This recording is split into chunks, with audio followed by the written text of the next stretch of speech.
Numbers chapter 19. The Lord said to Moses and Aaron, "This is a requirement of the law that the Lord has commanded. Tell the Israelites to bring you a red heifer without defect or blemish, and that has never been under a yoke. Give it to Eleazar the priest. It is to be taken outside the camp and slaughtered in his presence. Then Eleazar the priest is to take some of its blood on his finger and sprinkle it 7 times towards the front of the tent of meeting. While he watches, the heifer is to be burned, its hide, flesh, blood, and intestines. The priest is to take some cedar wood, hyssop, and scarlet wool, and throw them onto the burning heifer. After that, the priest must wash his clothes and bathe himself with water. He may then come into the camp, but he will be ceremonially unclean till evening. The man who burns it must also wash his clothes and bathe with water, and he too will be unclean till evening. A man who is clean shall gather up the ashes of the heifer and put them in a ceremonially clean place outside the camp. They are to be kept by the Israelite community for use in the water of cleansing. It is for purification from sin.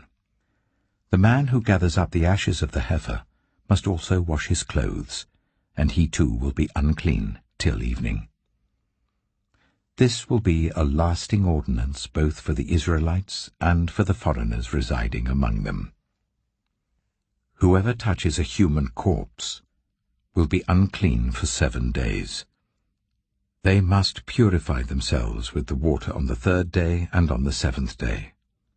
Then they will be clean. But if they do not purify themselves on the 3rd and 7th day, they will not be clean. If they fail to purify themselves after touching a human corpse, they defile the Lord's tabernacle. They must be cut off from Israel. Because the water of cleansing has not been sprinkled on them, they are unclean. Their uncleanness remains on them. This is the law that applies when a person dies in a tent. Anyone who enters the tent, and anyone who is in it, will be unclean for 7 days. And every open container without a lid fastened on it will be unclean.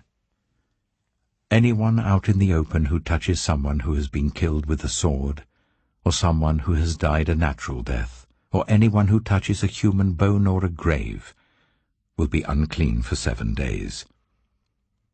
For the unclean person, put some ashes from the burned purification offering into a jar, and pour fresh water over them. Then a man who is ceremonially clean is to take some hyssop, dip it in the water and sprinkle the tent and all the furnishings and the people who were there. He must also sprinkle anyone who has touched a human bone or a grave, or anyone who has been killed, or anyone who has died a natural death. The man who is clean is to sprinkle those who are unclean on the 3rd and 7th days, and on the 7th day he is to purify them. Those who are being cleansed must wash their clothes and bathe with water, and that evening they will be clean. But if those who are unclean do not purify themselves, they must be cut off from the community, because they have defiled the sanctuary of the Lord. The water of cleansing has not been sprinkled on them, and they are unclean.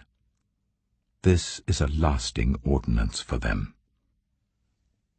The man who sprinkles the water of cleansing must also wash his clothes, and anyone who touches the water of cleansing will be unclean till evening. Anything that an unclean person touches becomes unclean, and anyone who touches it becomes unclean till evening.